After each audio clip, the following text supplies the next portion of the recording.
Hello and welcome to another Dominion 6 quick tips. In this one we're going to go over global enchantments. Global enchantments, also referred to as simply globals, are a special powerful category of ritual spells. Once a global is cast, it will take up a global enchantment slot and continue to have its effect until it's removed. Some global effects usually only benefit the casting nation and are tied to their dominion, but other globals aren't dominion tied and will affect the entire world and everybody in it. Globals are potentially game-changing spells, and they have the price tag to prove it. Whenever a nation casts a global enchantment, all other nations in the game will receive a notification in the form of a dire portent, letting them know about this powerful magic being used.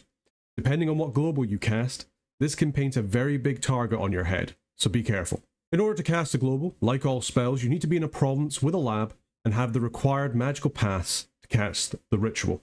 Most globals require at least 50 gems in order to cast, but the number of gems listed on the research or casting page is the minimum cost needed to cast the spell. When casting a global, you'll be able to overcast it by adding in additional gems, limited to 100 times the caster's path level. So for example, a level 8 death mage casting Burden of Time can add at maximum 800 additional death gems into the global. Overcasting is important for helping against the spells, which we'll go over in a second. When a global is cast, it will take up a slot in the global enchantment slots. The number of slots is determined in world creation in the game settings. If there is a free global enchantment slot, and the same global enchantment hasn't been cast already, then the global enchantment is successful and it takes effect. The caster of the global then has the global tied to them. More on that later. If, however, the global spell you cast is already active, then your cast will attempt to dispel the current active copy of it in order to replace it. If there are no global enchantment slots, then a pre-existing global enchantment will be selected at random and a dispel attempt will be made. When a dispel attempt is made, the two global overcast values are compared. The overcast value for a global is calculated from the number of gems added to the spell, with blood slaves counting as half a gem. So, if you had a global with 20 additional gems added to it, then its overcast value would be 20. You get an additional +5 to the overcast value for every level over the minimum required to cast it the caster has. So if the global, say, needed level 5 in a magical path to cast, and your caster was level 8 in that magical path, then you get +15 to your global value, and that's added to your additional gem count. Both globals then get an exploding d20 to add to their overcast value, and the numbers are compared. If the dispel attempt has a higher overcast value, then the previous global is dispelled. If it does not, then the global remains in play. If this dispel attempt was successful, and if you've cast a global with it, then it will take the dispelled global slot. Here's a quick example. So in this one we have a global being cast on the left there that has 20 additional gems added to it. It has 2 additional path levels, and on its d20 it explodes, which turns the 20 rolled into a 19, and then you add on another d20. That brings the total for that side up to 54, whereas with the existing global, it had 10 extra gems, no additional paths on the caster, and got a d20 roll of 16, for a total of 36. Because 54 is greater than 36, the dispel is successful, and the new global takes the place of the old one. So how do you get rid of globals if somebody's already cast it? Well, the first option is to dispel it, using the dispel attempt that we just described, either by casting the same global that already exists yourself, or casting the dispel spell at enchantment 5, which requires astral 3 and 30 astral pearls, and then selecting the global you want to get rid of. Or, if the global you want to get rid of is an elemental one, you can also cast the elemental opposition to it at evocation level 7.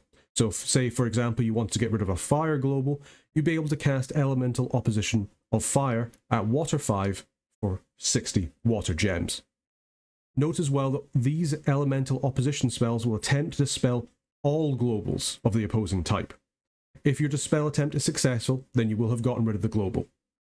Later in enchantment, you also get access to disenchantment, which is like dispel, but if you lose the dispel attempt, then the global has its overcast level reduced by half of the overcast level of disenchantment, making it easier to remove later on. What if you can't dispel this way due to lacking these paths or just not having enough research? Well, as mentioned earlier, the caster of a global has it tied to them. You can see who has cast the global by going into their unit page and seeing the green pentagram on their traits. which shows that they're tied to the global. If you manage to kill that unit, then the magic holding the global enchantment together fades with them, and the global is dispelled. Alternatively, if you manage to feeble mind them using something like Mind Hunts or a Black Bow of Botolph, then that will also cause the global to unravel. How can you protect your own global casters? Well, putting them inside provinces with protective dome spells can help stop remote attacks from hurting them. You can give them retinue items that you forge, or bodyguards to help protect them versus assassins, and obviously keeping them out of battles will stop them from being killed and your global unraveling. You can keep them even safer by casting something like Twiceborn on them, which, the first time they are killed, unless it was something like Soulslay, then they will take their second form and the global will still be active on them. This also works for immortal casters, who only lose the global enchantment if they are permanently killed. So that's the mechanics of globals. Why would you cast them? Well, they're costly, but they are potentially game-changing spells, and they can probably be summarised in 3 broad categories: gem generators, dominion buffs, and screw everyone. Let's talk about gem generators first. These are things like Maelstrom, Earthblood Deepwell, Mother Oak, etc., that grant gems to the caster of the global every month, with elemental gem generators typically giving more than sorcery ones, and Well of Blood giving the most but in Blood Slaves. These are expensive to cast, but they will rapidly pay for themselves after about 4 to 6 turns, depending on which one you used, and depending on how many gems you put into it, and if you overcast them. You can make it your game plan to rush these globals if you really need gems and have the pass in your nation or pretender to cast them, such as if you're playing as Early Age Pangea for making forts with nature gems, rushing Mother Oak. Because they're global, these may paint a target on your back and bring coalitions to fight against you if you're playing multiplayer, making people scared of the number of gems you'll be massing every single turn. They aren't, however, the most aggro causing of the globals. Depending on how busy everybody else is in the game, they might not have the forces to go after you for it, or have more pressing targets to go after instead. These can be useful to get, especially if you can get them early enough to give you a massive gem advantage. Next, we have the Dominion buffs. These are globals that give a buff within your Dominion. Either an economical buff, things like Gift of Nature's Bounty or Riches from Beneath, and enhancements to your units, like things like Forge of the Ancients or Gift of Health, or a defensive one, like Mechanical Militia or Haunted Forest. These generally don't annoy people too much either, except for your neighbours who may dislike your Dominion causing some attacks or bad events to them, and also annoy those who realise you're actually taking up their global slots as well. Use these to get a better economy, some defense, or if you're focusing on something like forging, or worry about aging in order to boost up your nation. Finally, we have the last category, the Screw Everyone category. These globals will annoy everyone in the game, and are things like Wrath of God, Second Son, Burden of Time, Wrath of the Sea, etc. These globals will affect everyone, including yourself, though you may get some additional benefit from, it depends on the spell, and some of them will affect the whole world, not just in your Dominion.